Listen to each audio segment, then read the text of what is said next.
Bienvenidos a nuestra clase La Constitución, los poderes que la forjan. Debemos de iniciar recordando que la Constitución representa la forma jurídica suprema mediante la cual una comunidad política organiza el ejercicio de poder, delimita competencias y redefine los principios fundamentales que orientan la convivencia social. Y es que desde la teoría constitucional contemporánea, la Constitución no puede entenderse únicamente como un texto normativo, sino como una estructura de racionalización del poder político y de institucionalización de la soberanía.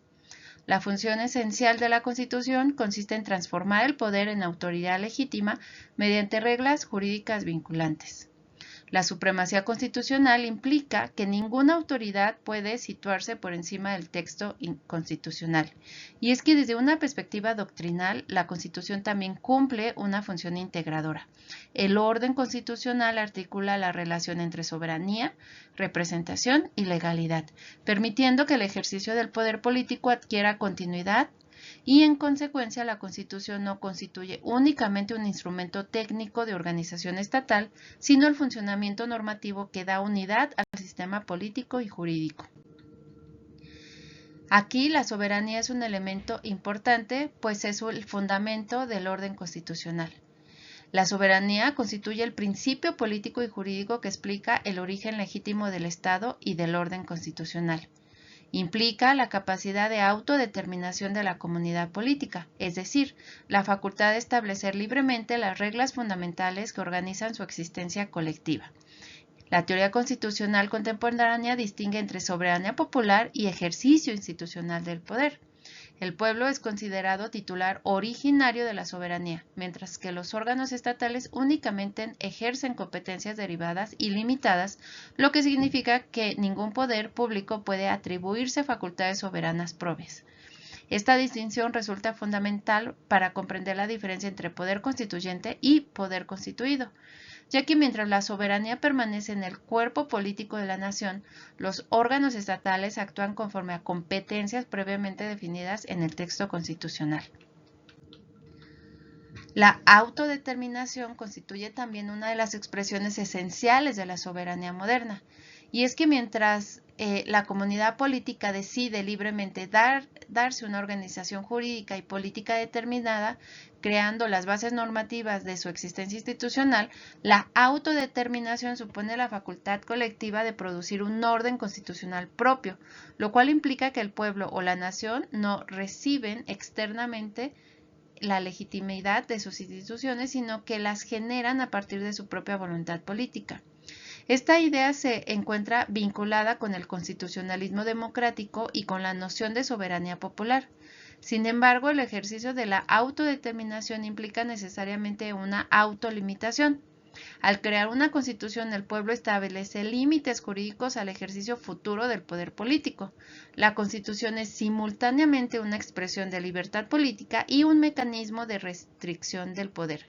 Pues la comunidad soberana decide someter la actuación estatal a normas obligatorias y a procedimientos previamente definidos.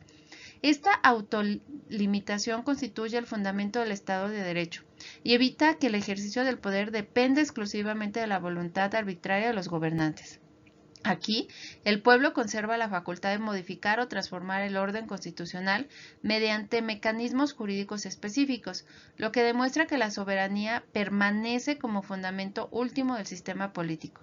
En consecuencia, el orden constitucional no elimina la soberanía popular, sino que la organiza y canaliza institucionalmente. La teoría política de Rousseau constituye uno de los pilares conceptuales de la soberanía moderna y del constitucionalismo democrático. En su formulación, la soberanía se identifica con la voluntad general, entendida como la expresión del interés común de la comunidad política.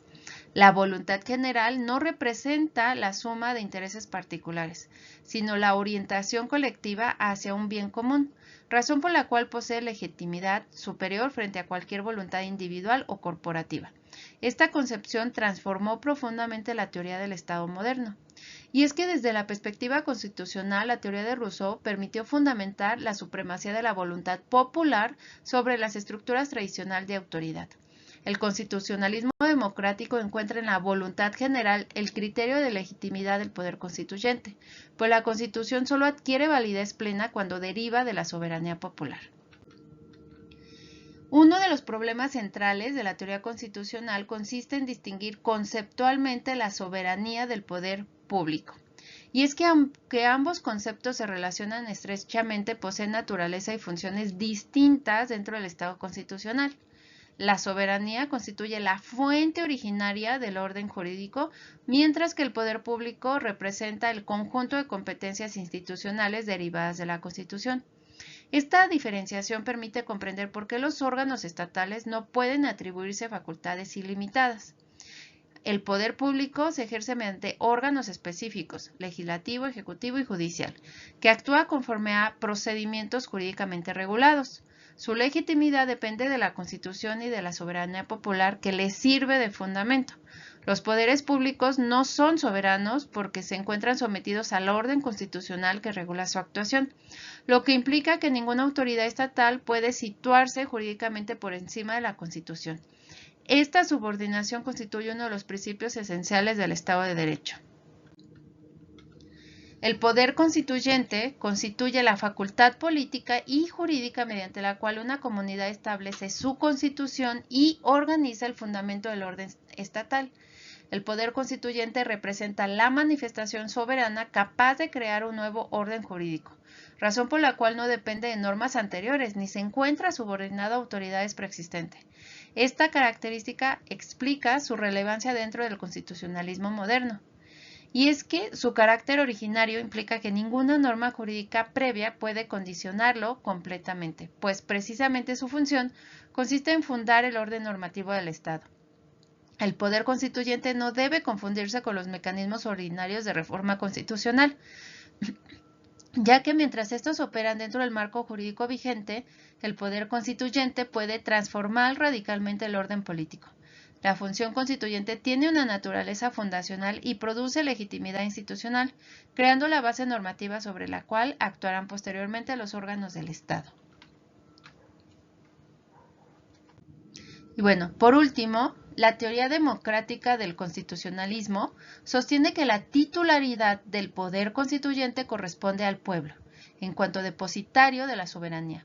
Esta afirmación implica reconocer que la legitimidad última del orden jurídico deriva de la voluntad colectiva de la comunidad política.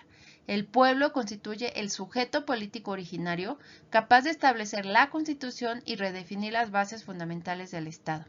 La relación entre soberanía popular y representación política constituye uno de los problemas centrales del constitucionalismo moderno, pues plantea la necesidad de compatibilizar la legitimidad democrática con la viabilidad institucional. Y es que en las democracias constitucionales contemporáneas, la titularidad popular se expresa mediante procedimientos específicos de participación política, como elecciones constituyentes, referendos o mecanismos de deliberación colectiva. La legitimidad constitucional depende de la vinculación entre el texto fundamental y la voluntad política del cuerpo social, lo que explica la importancia de los procedimientos democráticos en los procesos constituyentes.